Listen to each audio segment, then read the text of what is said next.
सलाहकार मतलब कान भरने वाले। ये कान भरने वाले बहुत खतरनाक होते हैं भैया। हम लोग कहते हैं ना, आओ बहन चुगली करें। ये चुगलखोर ना बहुत खतरनाक होते हैं। 4 कदम चोर से, 14 कदम लतखोर से।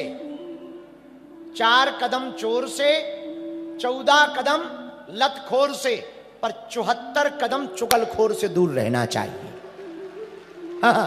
हाँ, 4 कदम चोर से दूर रहो, 14 कदम लतखोर से दूर रहो, पर 74 कदम चुगलखोर से दूर रहो। ये बसा बसाया घर बर्बाद कर देते हैं चुगलखोर, बड़े खतरनाक हैं। जो कल तक राजा बनने वाले थे ना राम जी, एक चुगलखोरनी ने क्या किया, पूरा नाश कर दिया कि नहीं? बोलो हाँ जी या ना जी?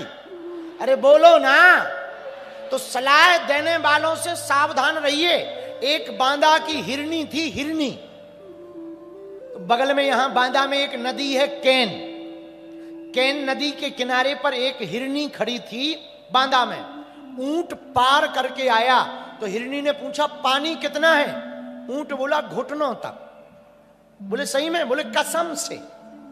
और हिरनी ने कहा जब घुटनों तक है तो हम तो चले ही जाएंगे।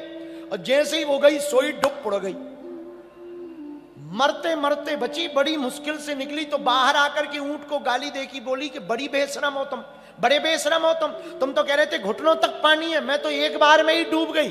ऊंट बोला मेरे घुटनों तक है, तेरे थोड़ी कहा है, मेरे घुटनों तक था, तुम्हारे वाले का तो तुम जानो। इसलिए कई बार कोई सलाह देना तो थोड़ा सावधान रहना। सलाह देने वाले अपने हिसाब से सलाह देते हैं, उसको लेना अपने हिसाब से, बुद्धि अपनी प्रयोग करना। हमारी कथा को भी हम कह रहे हैं, पर सुनना तुम अपनी समझदारी से। कि हम कह दें, एक जगह हमने कथा कही, उसने अर्थ का अनर्थ कर दिया। हमने कहा वो एक यहाँ यूपी में हमारी कथा हुई, ठंडियों के दिन थे, भयंकर ठंडी है, और ठंडियों में तो भैया पूछो ही मत।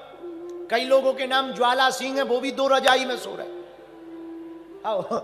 जिनके नाम ज्वाला सिंह है वो भी ठंडी में रजाइयों में सो रहे हैं। तो ठंड तो बड़ी विचित्र होती है। और ठंड में कई लोग तो कथा में बिना नहाए मत आना, सुन लो, चाहे जितनी ठंडी हो गए। और ठंड से बचने का हमारे पास उपाय। तो हमारी यूपी में झांसी में एक कथा हुई। झांसी के पास एक गांव में, बहुत पुरानी बात है भैया, कथा हुई। तो हमने एक चेला से कहा कि कल राम जन्म है, गांव में बुलौवा दे दो। अपने बुंदेलखंड में बुलौवा चलाऊंगा, बुलौवा दे दो भैया, निमंत्रण दे देना, कल राम जन्म है। बोला गुरुजी हम ना जाएंगे। हमने कहा क्यों? बोले हमें ठंड लगती है, हम नहाते नहीं है ठंडियों। हम कहा बेटा कितने दिन? बोले कम से कम 1 सप्ताह। तो बोले हमने सुना गुरुजी तुम तो मंत्र वंत्र जाना, तो मंत्र बता दो ठंड ना लगे। हमने कहा जिससे प्रेम करते हो बाल्टी में पानी लो, उसका नाम लिखो, 1 डब्बा डालो, उसका नाम लो। हमने कहा भगवान से प्रेम, जिस भगवान से प्रेम। अच्छा भगवान कहना हम भूल गए, हमारे मुंह से निकला जिससे प्रेम करते हो उसका नाम लो, ठंड भग जाएगी। वो दूसरे दिन आया, बोले गुरु। हमने कहा चेला। अरे बोले गुरु गजब का मंत्र दिया, अब तो हम रोज नहाएंगे। हमने कहा क्या दिया? बोले आपने कहा था जिससे प्रेम करते हो उसका नाम लेना, ठंड भग जाएगी। तो हमने कहा तुमने कौन सा मंत्र बोला? हमने कहा जय शांति बाई, जय शांति बाई, जय शांति बाई। हम कहा बेटा ये कौन सा मंत्र? बोले गुरुजी हमारी लुगाई का नाम है। हम कहा भैया लुगाई का कब से मंत्र बन गया? बोले आपने ही तो कहा था जिससे ज्यादा प्रेम करते हो उसका नाम लो, ठंड नहीं लगेगी। तो हमने कहा जय हो तेरी। अच्छा विचार करो, शांति बाई घरवाली का नाम लेने से ठंड भग सकती है, भगवान का नाम लेने से भूत नहीं भग सकते हैं क्या? लुगाई का नाम लेने से जब ठंड दूर हो सकती, तो भगवान का नाम लेने से क्या संकट दूर नहीं हो सकते हैं? बोलो जरा जोर से बोलो।